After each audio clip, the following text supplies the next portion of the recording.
Tom Cruise is making a movie on the International Space Station, and he could be the first of many. But how exactly do you shoot a movie in space? Well, thankfully, I found a guy who's already done it.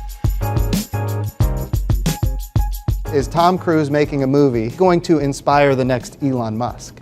If you're like me, then you've watched every film set in space. Apollo 13, Armageddon, Planet of the Apes. It was Earth all along.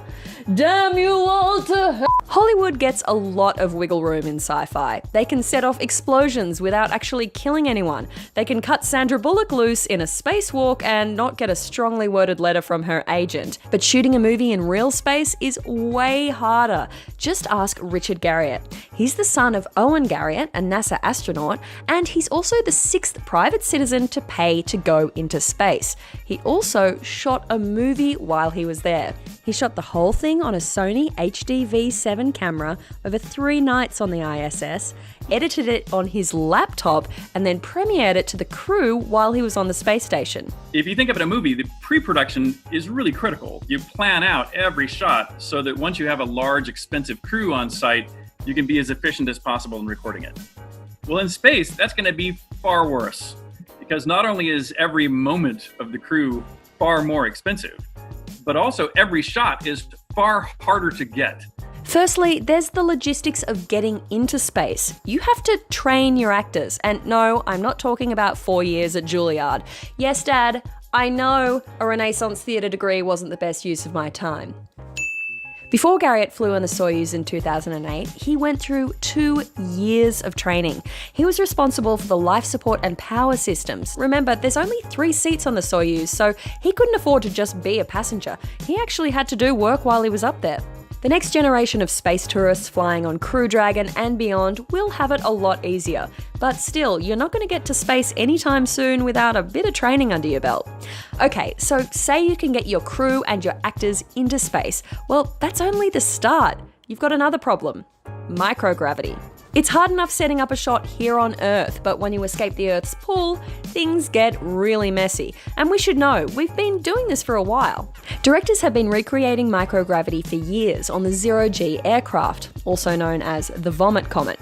This aircraft flies in parabolic arcs and it creates moments of microgravity, but only about 20 to 30 seconds at a stretch.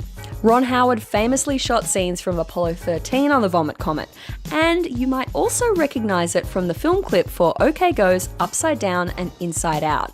It's a cracker of a film clip, but over the course of the whole shoot, the cast and crew vomited like 58 times. Cool, seems normal. When you're experiencing this kind of weightlessness for weeks on end, that's a whole new beast. Garriott said that for about the first 3 days in space, he felt like he was on a 24-hour roller coaster, which is not at all terrifying and something I definitely want to do in life. And then there's getting around the space station. If you think it's hard enough for an actor to hit their mark here on Earth, then imagine doing it in a 3-dimensional fishbowl. Moving around flawlessly? Yeah, forget it. On the space station, if you try to leave the floor by pushing with your toes to get something on another surface, you will push so hard on accident that you will smack your head really hard on the far side. So you quickly learn to only move very delicately with your fingertips. Everything on the space station is held to the wall generally with a little piece of Velcro, and your legs are likely to be still bumping into things behind you. You're dislodging screwdrivers, film canisters, lens caps, and by the time you get to the other end, you look around and there's a cloud of debris. The real stuff in space is not action hero fast. It is slow and deliberate.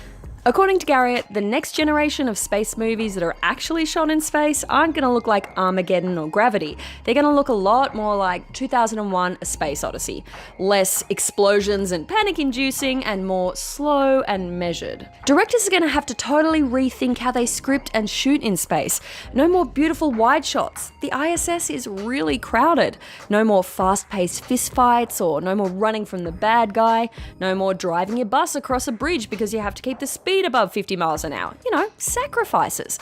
But it's also going to mean that directors can start doing really interesting things with filmmaking. And finally, there's the cost. When Garriott flew on the Soyuz to make his short film, his ticket cost $30 million. But that cost is coming down, and experts say it could get as little as $1 million a ticket. As space travel becomes more affordable, then we are probably going to see more films shot off this planet. But still, at $1 million a pop, it may not be worth the hassles. Cramped conditions, a camera that won't stay still, and remember, your co-stars are astronauts. They're really good at exploring new reaches of the universe, but not known for their acting. You're upside down. No, you're upside down. Maybe it's aliens, interstellar aliens trying to invade the space station as a prelude to invading Earth. Or maybe one of us is the alien. At the end of the day, it may just be easier to grab a bunch of actors, plonk them down in front of a green screen, and do what I do anytime I make a mistake. Just fix it in post. Alright guys, what do you think? Would you go and watch Mission Space Possible, or do you think this whole thing is just a complete waste of money and time? Let me know in the comments below, and while you're there, like and subscribe. I got all the space content you need. Yeah, I work hard for you.